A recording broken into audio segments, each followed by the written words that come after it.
বাংলা ভাষায় কথা বললেই বলে দিচ্ছেন বাংলাদেশ।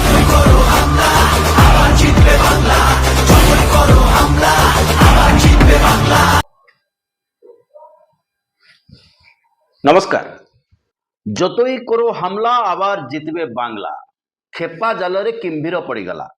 দিদি মমতা বানার্জী ତାଙ୍କୁ ମାପିବାରେ ଭୁଲ ହେଇଗଲା ଅମିତ ଶାହାଙ୍କର। ଇଡିକୁ ପଠେଇଥିଲେ। କେହି କେହି କହିପାରନ୍ତି ଯେ ଗୋଟେ ସରକାରୀ ସଂସ୍ଥାନ, ଗୋଟେ ସରକାରୀ ତଦନ୍ତକାରୀ ସଂସ୍ଥା ଦୁର୍ନୀତି ବିରୁଦ୍ଧରେ ତଦନ୍ତ କରୁଥିଲା, ତା ତଦନ୍ତ କାର୍ଯ୍ୟରେ ମମତା ବାନାର୍ଜୀ ହସ୍ତକ୍ଷେପ କରିଦେଲେ। ନିଜେ ସୁପ୍ରିମକୋର୍ଟ ସିଧା ଭାବରେ କହିଛନ୍ତି ତୁମ ଆଚାର ବ୍ୟବହାର ଚାଲିଚଳନରୁ ଜଣାପଡୁଛି ତୁମେ କାହା ପାଇଁ କାମ କରୁଛ। ଯୋଉଠି ଇଲେକ୍ସନ ପହଞ୍ଚିବ ସେଇଠି ଇଡି ଝୋଲା ଧରିକିରି ପହଞ୍ଚିବ। Nasty home minister, the naughty home minister, how to collect all of our party hard disk, the candidate list, the party strategy, the party plan. Is it the duty of the ED and Amit Shah, who cannot protect the country? And he's taking away all my party documents. If I get the BJP party office, what will be? What will be the result? They didn't have any guards. ଏଠି ଟାର୍ଗେଟରେ ଦିଦି ସିଧା ପହଞ୍ଚେଇଲେ ଅମିତ ଶାହାଙ୍କୁ, ଭାରତର ଗୃହମନ୍ତ୍ରୀଙ୍କୁ।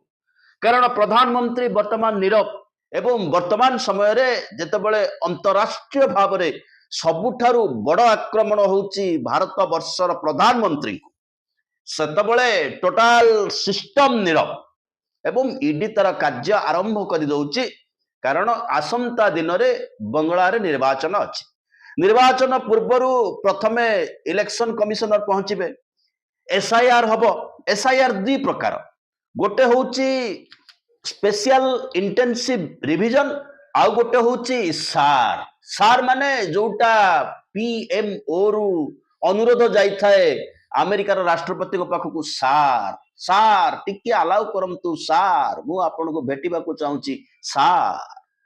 ମାନେ ସେତେବେଳେ ଆଉ ଛାତିର ମାପକ ନଥାଏ। ଇଡି ଆସିବ, ସିବିଆଇ ଆସିବ, ସେଣ୍ଟ୍ରାଲ ଭିଜିଲାନ୍ସ କମିଶନ ଆସିବ, ସେମାନେ ଗୋଟେ ଗ୍ୟାଙ୍ଗ ହେଇକିରି ଆସି ପହଞ୍ଚିବେ ଯୋଉ ରାଜ୍ୟରେ ନିର୍ବାଚନ ଥିବ ଏବଂ ଅଣ ବିଜେପି ଦଳ ଶକ୍ତିଶାଳୀ ଥିବ କିମ୍ବା କ୍ଷମତାରେ ଥିବ। ଝାଡଖଣ୍ଡରେ ପହଞ୍ଚିଲେ, ବିହାରରେ ପହଞ୍ଚିଲେ, ଦିଲ୍ଲୀରେ ତ ଦବଦବାରେ ଥିଲେ। ଯେତେବେଳେ ନିର୍ବାଚନ ଆସିବ ଛତିଶଗଡ଼ରେ ପହଞ୍ଚିଥିଲେ।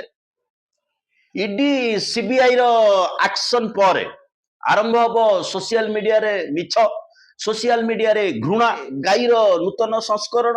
କାରଣ ୟା ପରେ ନର୍ଥ ଇଷ୍ଟରେ ନିର୍ବାଚନ ଅଛି।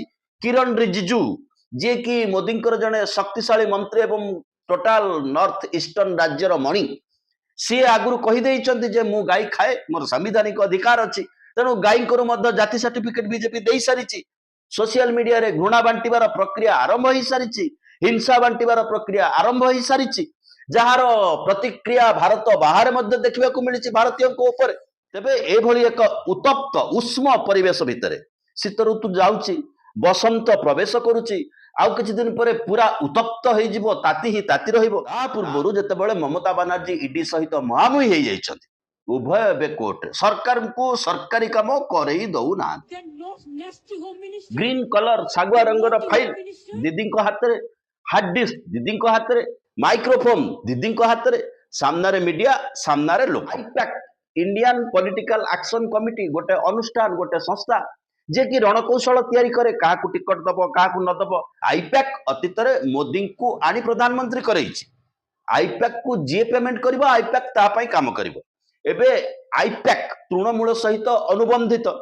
ଆଇପ୍ୟାକ୍ ଅଫିସରେ ଡାଟା ଅଛି, କାହାକୁ ଟିକଟ ଦିଆଯିବ, କାହାକୁ ଟିକଟ କଟାଯିବ, କୋଉଠୁ କେତେ ଭୋଟ ଆସିବାର ସମ୍ଭାବନା ଅଛି, କୋଉଠି କେତେ ଭୋଟ କଟିବାର ସମ୍ଭାବନା ଅଛି। ଏସଆଇଆର ପରେ କଣ ହେଇଛି, ଏସଆଇଆର ଏକ ଚମତ୍କାର କୌଶଳ ଭାରତୀୟ ଜନତା ପାର୍ଟି ପ୍ରୟୋଗ କରିଛି। ଯୋଉଠି ସାମାନ୍ୟ ସନ୍ଦେହ ରହିବ ଯେ ଏଠୁ ଭୋଟ ମିଳିବାର ନାହିଁ, ନାଁ କାଟି ଦିଆଯାଉ। ପ୍ରଥମେ ନାଁ କାଟି ଦିଆଯିବ, ନାଁ କାଟି ଦିଆଗଲା ପରେ ସେ ବସ୍ତିକୁ ଆଉ ନେତାଙ୍କର ପ୍ରବେଶ ରହିବନି, ବିଧାୟକଙ୍କର ଆବଶ୍ୟକତା ପଡିବନି। ନାଁ କଟିବ, ଭୋଟର ଲିଷ୍ଟରୁ ନାଁ କଟିବ, ଆଧାର କାର୍ଡରୁ ନାଁ କଟିବ, ପରେ ଧୀରେ ଧୀରେ ଧୀରେ ଧୀରେ ପାସପୋର୍ଟ ଖଣ୍ଡେ ବି କରିପାରିବନି, ନା ଦେଶରେ ରହିପାରିବ ନା ଦେଶ ବାହାରକୁ ଯାଇପାରିବ। ଗୋଟେ ଡାଟା ଧରିକି ଭାରତୀୟ ଜନତା ପାର୍ଟି ନାଚିବ, ଘୁଷପେଠି ଘୁଷପେଠି ଘୁଷପେଠି। ଯୋଉଠି ଦେଖିବ ଦିଦି ସେଇ କଥା କହୁଛନ୍ତି ମମତା ବାନାର୍ଜୀ, ଯୋଉଠି ଯିଏ ବଙ୍ଗଳାରେ କଥା କହିଲା ତାକୁ ବାଂଲାଦେଶୀ କହିକି ମାଡ ହେଲା, ତାକୁ କୁହାଗଲା ବାବା ଆଧାର କାର୍ଡ ଦେଖାଅ। ବଙ୍ଗଳା ବହୁତ କିଛି ସହିଛି ଏବଂ ମୁହାଁମୁହିଁ ଲଢେଇ କରୁଛି। ଦିଦି ଯୋଉ ରୋଲ ଯୋଉ ଆକ୍ସନ କୁ ଯାଇଛନ୍ତି ଓଡିଶାରେ ମଧ୍ୟ ବିଜୁ ଜନତା ଦଳ ସେଠୁ ଶିକ୍ଷା କରିବାର ଆବଶ୍ୟକତା ଅଛି। ଅତୀତରେ ଯଦି ବିଜୁ ଜନତା ଦଳ ସେଇଭଳି ପରିସ୍ଥିତି ସେଇଭଳି ଅବସ୍ଥାକୁ ଯାଇଥାନ୍ତା ତେବେ ଆଜି ଏ ଅବସ୍ଥା ଅନ୍ତତଃ ହେଇପାରିନଥାନ୍ତା। କ୍ଷମତାରେ ଥାନ୍ତା କି ନଥାନ୍ତା ଭିନ୍ନ କଥା। ପାର୍ଲାମେଣ୍ଟରେ ଲୋକସଭାରେ ଜିରୋ ହେଇକିରି ବସି ନଥାନ୍ତା। ତେଣୁ ଯେତେବେଳେ କୌଶଳ ବଦଳୁଛି, ଯେତେବେଳେ ଭାରତୀୟ ଜନତା ପାର୍ଟି ବା ଏନଡିଏ ମେଣ୍ଟ ନିଜ ସପକ୍ଷ ପାଇଁ ଗୁଣ୍ଡା ବାହିନୀ ତିଆରି କରୁଛି, ସେଠି ମୁକାବିଲା କରିବାର ଆବଶ୍ୟକତା ଅଛି କି ନାହିଁ ଏ କଥା ବିଚାର କରିବାର ସମୟ ଅନ୍ତତଃ ଆସି ପହଞ୍ଚି ଯାଇଛି। 2000 ନଭେମ୍ବର 2020 ମସିହାର ଘୋଟାଲା ଗୋଆ ନିର୍ବାଚନ ବେଳେ 2 ବର୍ଷ ପରେ ଗୋଟେ ଉତ୍ତପ୍ତ ହେଲା ପରିବେଶ। 45 ଜାଗାରେ 2020 ମସିହାରେ central bureau of investigation CBI ତାର ଛାପାମାର କରିଛି। କୋଟି କୋଟି ଟଙ୍କା କାଳେ କୋଇଲା ଦୁର୍ନୀତିରେ ତଦନ୍ତ ହେଇଛି। ତାପରେ ସେ କଥା ସେମିତି ସୁପ୍ତ ସୁପ୍ତ ସୁପ୍ତ ଅବସ୍ଥାରେ 2021 ମସିହାରେ ଅଭିଷେକ ବାନାର୍ଜୀ ତାଙ୍କ ପୁରା ପରିବାର, ତାଙ୍କ ପତ୍ନୀ, ତାଙ୍କ ଶାଳୀ ଯେ ମମତା ବାନାର୍ଜୀଙ୍କର ସମ୍ପର୍କୀୟ, ମମତା ବାନାର୍ଜୀଙ୍କ ପରେ ନମ୍ବର 2 ନେତା, ତାଙ୍କୁ ଘଣ୍ଟା ଘଣ୍ଟା ଭିଡିକି ଆଣି ବସେଇକି ଇଡି ଜେରା କରୁଛି। ତାପରେ ସବୁକିଛି ନୀରବ, ସବୁକିଛି ସାଇଲେନ୍ସ। ପହଞ୍ଚି ଯାଉଛି ନିର୍ବାଚନ ସମୟ, ଇଡି ମଧ୍ୟ ବେଗ ଧରି ପହଞ୍ଚି ଯାଉଛନ୍ତି ଆଇପ୍ୟାକ୍ ଅଫିସରେ, ଆଇପ୍ୟାକ୍ ମୁଖ୍ୟଙ୍କ ଘରେ। ଆଇପ୍ୟାକ୍ ମୁଖ୍ୟ ଦିଦି କହିବା କଥା ସିଏ ହଉଛନ୍ତି ତୃଣମୂଳର କର୍ମୀ, ତାଙ୍କ ପାଖରେ ସମ୍ପୂର୍ଣ୍ଣ ତାଲିକା ଅଛି। ଇଏ ନିଜସ୍ୱ ବ୍ୟାପାର କୌଣସି ରାଜନୈତିକ ଦଳର। ମୁଁ ଯଦି ଷ୍ଟେଟର ପୋଲିସ ଫୋର୍ସ ନେଇ ଭାରତୀୟ ଜନତା ପାର୍ଟି ଅଫିସରେ ପହଞ୍ଚିବି ତେବେ ଅବସ୍ଥା କଣ ହବ? Prevention of money laundering act PMLA ଦଫାରେ ଏନଫୋର୍ସମେଣ୍ଟ ଡିରେକ୍ଟୋରୀ ତଥ୍ୟ ଅନୁସାରେ ଗତ ବର୍ଷର ପାର୍ଲାମେଣ୍ଟର ତଥ୍ୟ ଅନୁସାରେ 5892 କେସ୍ କରିଛନ୍ତି 2015ରୁ 24 ମସିହାରେ। ସେଇ ଅନୁସାରେ ଖୋଳତାଡ଼ ହେଇଛି, ରମ୍ପା ହେଇଛି, ଲୋକଙ୍କ ଘରେ ପହଞ୍ଚିଛନ୍ତି। କିଏ ଗାମୁଛା ବଦଳେଇ ଦେଇଛି, କିଏ ଟୋପି ବଦଳେଇ ଦେଇଛି, କିଏ ଦଳ ବଦଳେଇ ଦେଇଛି। शुभेन्दु अधिकारी जे भारतीय जनता पार्टी वर्तमान बंगलार नेता से मध्य सेई माडर जने आउटपुट जहाँ बीजेपी पाई वर्तमान आसेट 5892 केस सर्वाधिक केस रे पड़िचंती विरोधी दल नेता सजा है 15 जन माने 1000 रु 2 रु 3 जन को सजा 1000 रु 8 केस सीडी कहूँ ना ये केस फेस नुह आम या विड्र करदे ये हूँ इडी स्थिति तेणु विचार करार आवश्यकता अच्छी कौ संविधान कौ संविधान सुरक्षा कौ कलाधन सुरक्षा ED पहुंचुची ED केतेटा Bharatiya Janata party office रे पहुंची इडी केतेटा भारतीय जनता पार्टी नेता को जेरा करिछि इडी केतेटा भारतीय जनता पार्टी समर्थक बिजनेस हाउस भितर पशिछि किए हजार हजार कोटी टंका नहीं कि गोल कर दे पड़ेछि किए विभिन्न एजेंसी जहाँ को दोषी दोषी कहते इडी न जानला भाया रही तेबे इडी नामक जो अस्त्र ताकू जदि सांविधानिक मकुट पिंधे दिया जिवो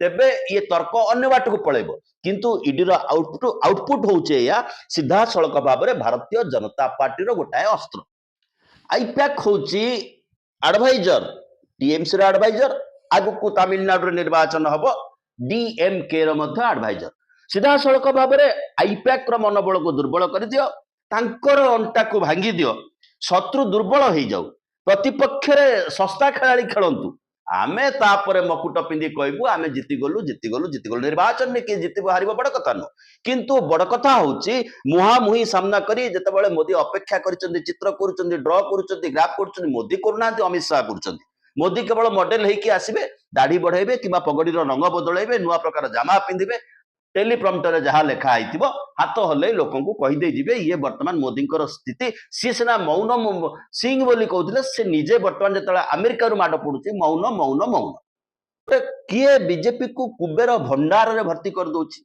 कहीं भर्ती कर दउची कहीं चांदा दउची एते पैसा कोठू आसुची ए कथा प्रश्नातीत ये कथा स्वप्नातीत ये अवस्था भितर वर्तमान भारत वर्षर गणतंत्र गति करुची सीधा सड़क भाव में ममता बानर्जी डाटी नटी भाउली कहते होम मिनिस्टर को कारण इडी आसी नथिला इडी रूपक भाव में आसीथिला प्रकृत में जो अंतःचेतना प्रवेश करथिला सी निजे सीधा सड़क भाव में अमित शाह वर्सेस ममता बानर्जी ये कथा Amit Shah versus opposition chief minister ये घटना भारत वर्ष प्रथम घटना ये भली व्यवस्था भितर आम को भाया राष्ट्र पाचु ताहा आम गुरुत्वपूर्ण आज समय भारतर स्थिति कारण आम यही प्रोसेस भितर को आमको ठेली दि जाइए जहाँ को गणतंत्र गणतंत्र बोली कहुच्छी କୁହା ହଉଛି by the people, for the people, of the people. ଚିଙ୍ଗୁଡି ଖାଇବ କିଏ? ଅର୍ଥାତ 20 ରୁ 30% ରିହାତିରେ ତେଲ ଆଣିଲା ଆମ୍ବାନୀ କମ୍ପାନୀ, ରିଲାଏନ୍ସ କମ୍ପାନୀ। 20 ପଇସା ତେଲ ଦାମ ହେଲେ କମିଥାନ୍ତା। ତେଲ ଦାମ କମିବ କଣ? ନିତିନ ଗଡକରୀ କି ଖୁସି କରିବା ପାଇଁ ଗୋଟେ ଡୁପ୍ଲିକେଟ ଗୋଟେ ବାୟୋ ପେଟ୍ରୋଲ ଗାଡିରେ ପଡୁଛି, ବାୟୋ ଡିଜେଲ ଗାଡିରେ ପଡୁଛି, ଯୋଉଥିପାଇଁ ଆମେ 100 ଟଙ୍କାରେ 20 ଟଙ୍କା ଦଣ୍ଡ ଗଣୁଛେ। ସେ ମାଇଲେଜ ଦଉନାହିଁ, ଇଞ୍ଜିନ ଖରାପ କରୁଛି, କାର୍ବନ ଖରାପ କରୁଛି। ୟୁରୋପିଆନ କମ୍ୟୁନିଟି ସିଧାସଳଖ ଭାବରେ ତଥ୍ୟ ଦଉଛି ସେ ବାୟୋ ପେଟ୍ରୋଲ, ବାୟୋ ଫୁଏଲ ପଡିଲା ପରେ କ୍ୟାନ୍ସର ବ୍ୟାପ୍ତ ହଉଛି। ଏକଥାକୁ କେହି ଶୁଣିବାର ନାହିଁ, କେହି ବୁଝିବାର ନାହିଁ। ସମସ୍ତେ ଧାଡିରେ ଠିଆ ହେବାକୁ ପଡିଛି। ଶାଗୁଆ କାଗଜ ଖଣ୍ଡେ ଆଣିଲେ ଗାଡିରେ ମାରିବେ। 56 ଇଞ୍ଚ ଛାତି, 20 ରୁ 30% ରସିଆନ ତେଲ ରିହାତି, ଲାଭ ଖାଇବ ଆମ୍ବାନୀ। 50,000 କୋଟିରୁ ଅଧିକା ଲାଭ, 20 ପଇସା ବି ରିହାତି ଭାରତୀୟ ଲୋକଙ୍କୁ ମିଳିବାର ନାହିଁ। ସଫରର କିଏ ହଉଛି? କାହା ଉପରେ ଟାରିଫ ଲାଗୁଛି? ଚିଙ୍ଗୁଡି ଫାର୍ମରେ କାମ କରୁଥିବା ସାଧାରଣ ଓଡିଶାର ଶ୍ରମିକ, ସାଧାରଣ ଓଡିଶାର ଲୋକ, ଯିଏ ତନ୍ତୁ କାମ କରୁଛି, ଯିଏ ତନ୍ତ କାମ କରୁଛି, ତା ଉପରେ ଟାରିଫ ଲାଗୁଛି। ଅଟୋମୋବାଇଲ ଶିଳ୍ପରେ କାମ କରୁଥିବା ହଜାର ହଜାର ଭାରତୀୟ, টেক্সটাইল ইন্ডস্ট্রিরে কাম করুଥିବା লক্ষ লক্ষ যুবক যুবতী, লাভ কিଏ ଖାଉଛି? ସଫରର କିଏ ହଉଛି? ମାର୍କେଟ କାହାର ଡିଷ୍ଟର୍ବ ହଉଛି? ଡଲାର ମାନେ ଗୋଟେ 90 ଟଙ୍କା ପ୍ରତି ବଦଳରେ $1 ମୂଲ୍ୟ କାହାକୁ ଦେବାକୁ ପଡୁଛି? ତମାମ ଦେଶବାସୀଙ୍କୁ। କାରଣ ଏଇ ଷ୍ଟ୍ରକ୍ଚରରେ ଗୋଟେ ଗଭର୍ଣ୍ଣାନ୍ସ ତିଆରି ହଉଛି, ଯାହାକୁ ଆମେ ଡେମୋକ୍ରାସି ବୋଲି କହୁଛେ।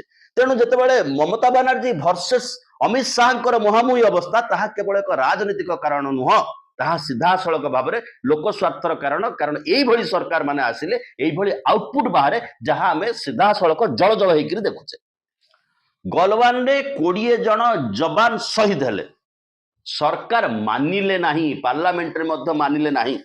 ସେତେବେଳେ କିଛି ମେରୁଦଣ୍ଡୀ ମିଡିଆ ଥିଲେ ଯୋଉମାନେ ତଥ୍ୟକୁ ପ୍ରକାଶ କଲେ, ବିଦେଶୀ ମିଡିଆ ତଥ୍ୟକୁ ପ୍ରକାଶ କଲା। ତାପରେ କହିଲେ ଆମେ ଚାଇନା ସହିତ କୌଣସି କଣ୍ଟ୍ରାକ୍ଚୁଆଲ ରଖିବୁନି, ବା ଚାଇନା କଣ୍ଟ୍ରାକ୍ଟର ଆସିକି ଏଠି କିଛି କାମ କରିପାରିବେ ନାହିଁ। ଆଉ ଦଳେ ବାହାରି ପଡ଼ିଲେ ଚାଇନା ଲାଇଟ୍ ବ୍ୟାନ୍ କରିଦିଅ। ଆଉ ଦଳେ ବାହାରି ପଡ଼ିଲେ ଯୋଉ ମୋବାଇଲ ସାମସଙ୍ଗ ଫାମସଙ୍ଗ ଯୋଉ ଫୋନ, ଚାଇନା ଫୋନ, ତାକୁ ତା ଖୁଣ୍ଟ ହଲେଇକିରି ତା ଡିଲରକୁ ଧମକାଅ, boycott China, boycott China, boycott China. ରାତି ଅଧରେ ସେ କଟକଣା ମଧ୍ୟ ହଟିଗଲା। କାରଣ ଆମେରିକା ଆମ ଉପରେ ଚାପ ପକେଇଲେ ଆମେ କନକନ କନକନ ହେଇକି ଚାଇନା ପାଖକୁ ଯିବୁ। ଚାଇନା ଯେତେବେଳେ ଚାପ ପକେଇବ ଆମେ କନକନ କନକନ ହେଇକି ଆମେରିକା ପାଖକୁ ଯିବୁ। ଯେତେବେଳେ ଆମେରିକା ଚାଇନା ଉଭୟ ଚାପ ପକେଇବ, ଆମେ କୁଣ୍ଡା କୁଣ୍ଡି କରିକି ରଷିଆକୁ ଆଣିକି ଭାରତ ବର୍ଷରେ ବୁଲେଇବୁ, କିନ୍ତୁ ରଷିଆ ସହିତ ଏଗ୍ରିମେଣ୍ଟରେ ବିଟ୍ରେ କରିବୁ। এই ସ୍ଥିତି ଗୋଟେ ଦୋଦୁଲ୍ୟମାନ ସ୍ଥିତିରେ ଭାରତ ସରକାର ଗତି କରୁଛନ୍ତି, ଯୋଉ କଥା ଭାରତ ଇତିହାସରେ ପ୍ରଥମ ଥର ପାଇଁ ଘଟୁଛି। ଏପଟେ ସାଧାରଣ ନାଗରିକର ସ୍ଥିତି କଣ? ଉତ୍ତର ଭାରତରେ ଚାଇନିଜ କହିକି, ଚିଙ୍କି କହିକି ଜଣେ ଭାରତୀୟ ଛାତ୍ରକୁ ହତ୍ୟା କରାହଉଛି। ସେପଟେ ହିନ୍ଦୀ ଲଦି ଦିଆଯାଉଛି ଦକ୍ଷିଣ ଭାରତ ଉପରେ। ତମେ ଯଦି ହିନ୍ଦୀ ନ କହିବ ତେବେ ତମେ ଭାରତବାସୀ ନୁହଁ। ଓଡ଼ିଶାରେ ଯିଏ ଯାହାକୁ ଦେଖୁଛି ଆଧାର କାର୍ଡ ମାଗୁଛି। ଓଡ଼ିଶାରେ ଯିଏ ଯାହାକୁ ପାଉଛି ଗଣମାଧ୍ୟମରେ ତଥ୍ୟ ବିତଥ୍ୟ କିଛି ନ ରଖିକି ଟ୍ରୋଲ କରୁଛି, ଆକ୍ସନ କରୁଛି, ତା ବିରୁଦ୍ଧରେ ଗୋଟେ ହିଂସାର ଗୋଟେ ବାତାବରଣ ତିଆରି କରୁଛି। ଏଠି କିଛି ହବାର ନାହିଁ। ସରକାର ଅନେକ ହିଂସାକୁ ଆଖି ବୁଜି ଦେଇଛନ୍ତି। ଏକଥା ଆମେ ଅନେକ ଥର କହିଛୁ। ରଥଯାତ୍ରା ବେଳେ ଗଭର୍ଣ୍ଣରଙ୍କ ପୁଅ ଜଣେ ସରକାରୀ କର୍ମଚାରୀଙ୍କୁ ମାଡ଼ ମାରିବାଠୁ ଆରମ୍ଭ କରି ଭାରତୀୟ ଜନତା ପାର୍ଟିର କର୍ମୀ ବା ସମର୍ଥକ ମାନେ ସରକାରୀ ଅଫିସରଙ୍କୁ ଅଫିସ ଭିତରେ କିଭଳି ମାଡ଼ ପ୍ରୟୋଗ କରୁଛନ୍ତି, ସେ କଥା ମଧ୍ୟ ଆମେ ଅତୀତରେ ଅନେକ ଅଧ୍ୟାୟରେ ଆଲୋଚନା କରିଛୁ। No law and order, no control over this. ଯଦି ତମେ ଗେରୁଆ ବାହିନୀର ସଦସ୍ୟ, ଇଏ ହଉଛି ଭେଟି ମିଳିଛି ଭାରତବାସୀ। ଏ ଭେଟି ବର୍ତ୍ତମାନ ଓଡ଼ିଶାରେ ମିଳିଯାଇଛି ଲୋକଙ୍କୁ। मेडिकल कॉलेज रे 50 सीट रु 42 जदि मुस्लिम पिला पाठ पढ़ुଛନ୍ତି पुणी जम्मू काश्मीर रे, ताकू बंद करिया पई गोटे गोष्ठी अप्लाई करछते। से मेडिकल कॉलेज को सरकार बंद करछते एवं मेडिकल कॉलेज बंद हला बोली किछि गेरुआ समर्थक खुशी पालन करछते। ए स्थिति रे, ए मानसिकता रे भारत वर्ष पहुंची सारिछि। वर्तमान समय रे ए स्थिति, ए मानसिकता रे भारत वर्ष पहुंची सारिछि। गोटिए परे गोटिए, गोटिए परे गोटिए, गोटिए परे गोटे राज्य गेरुआ हवा को जाउछि। बाहर 56 इंचर छाती भितर बाहर नीरवता ही नीरवता राज करुछि। भारत निजर परिचय हरई बसुछि। से परिप्रेक्षी रे ए जो मुहामुही आगो को केते बाट जीव ताकू लक्ष्य करिवार आवश्यकता আছে। আমাদের এমপিরা প্রতিবাদ করেছে, তাদের চ্যাংদোলা করে অত্যাচার করে টেনে নিয়ে গেছেন।